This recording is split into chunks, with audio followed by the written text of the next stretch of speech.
Very nice. आपने इसके third तीन पार्ट और निकाल दिए, दैट्स गुड। क्वेश्चन नंबर 2 में देखिए, choose the correct choice in the following and justify. ये आपका जैसे आपका एमसीक्यूज आते हैं, एमसीक्यूज के हैं। एक ही मैंने क्वेश्चन लिखा, दूसरा आप करेंगे। 11 टर्म ऑफ एन एपी वाला जो है वो उसके मैंने 11 टर्म ऑफ एन एपी जैसे आपका है 3 - 3 - 1/2 इज 28, 22 - 38 - 48 हाफ आपका आपको आंसर निकालना उसका, तो वो आप करेंगे। इसका मैं आंसर आपको बता रहा हूँ। तो सॉल्यूशन नंबर 2 में आपका देखिएगा, आप फिर वही let small a be the first term of an AP and small d is the common difference. You will write this statement in every question आपका नाम, अगर दैट इज आपका एमसीक्यू वगैरह, मतलब अब एमसीक्यू आएगा तो वहाँ लिखने की जरूरत नहीं है, वहाँ तो आपका, लेकिन जो और क्वेश्चंस हैं विदाउट आपका उनमें आपका लिखने की, लेकिन फिर भी मैं यहाँ पे आपको लिख करके बता रहा हूँ आपका देखो। अब now AP is equal to आपका देखो, एपी इज गिवन एज आपका नाम देखो, this is what is that 10 7 4 आपका नाम डैश डैश, इसका मतलब ये आपका इनफाइनाइट एपी होगा।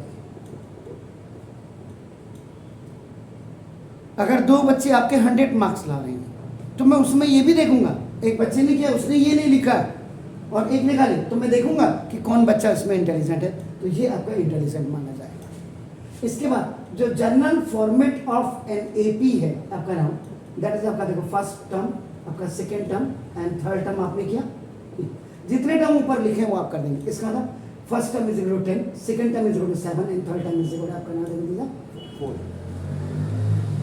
क्योंकि जब सीक्वेंस नहीं पूछी होती है तो 2 बार कॉमन डिफरेंस निकालने की जरूरत नहीं है। एक तो ऑरली आप निकाल सकते हैं, कभी कभी क्या होता है ऑरल भी देखना चाहिए।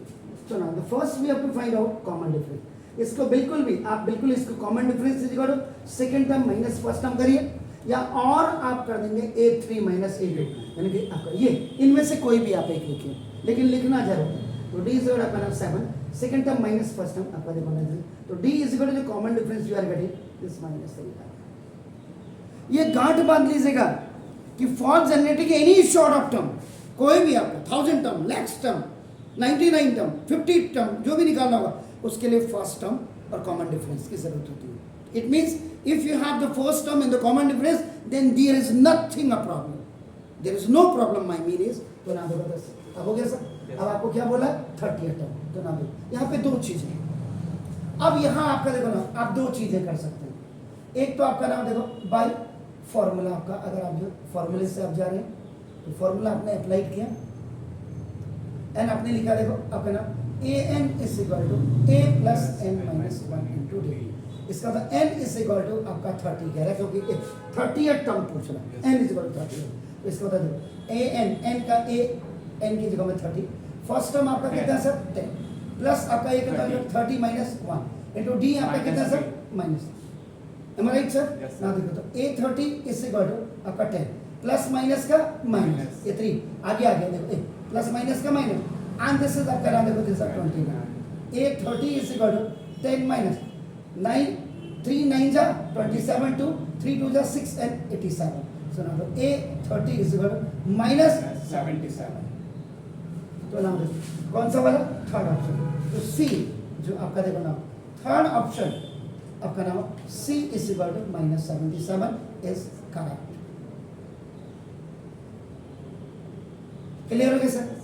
और ये आप A11 निकाल देंगे। एक तो आपका कई बार बच्चे क्या होते हैं जल्दीबाजी है, तो आपका नाम देखो उन्होंने कहा A30 is equal to A plus 29, तब भी कोई दिक्कत नहीं है, एक मतलब। लेकिन देखो ये देख लेना मैक्सिमम, अगर आपके स्कूल में बच्चे मैक्सिमम यही लगाते हैं आप मत लगाओ, आप इसको लगाओ, क्योंकि मास कॉपी होने से आदमी को बचना चाहिए बच्चे को। तो ना ए का मतलब अब तो करते ही नहीं वैसे, तो ना 29 इंटू देखो माइनस 30 हो गया, तो ना देखो 10 और माइनस आपका देखो प्लस माइनस का, क्योंकि ये डी की वैल्यू अपने 30, तो आपका नाम इज इट क्लियर A30 को तो मैं A30 is minus 77। So now आपका this is up to you, आप ये करते हैं हमेशा जनरली क्या फॉर्मूला अप्लाई करके दिखाओ एग्जामिनर को कि नहीं यार हम थोड़ा उससे अलग है, we are different from the others. ना प्लीज ये फिर इसी में मैं थर्ड क्वेश्चन भी आपको बता रहा हूँ इसी में।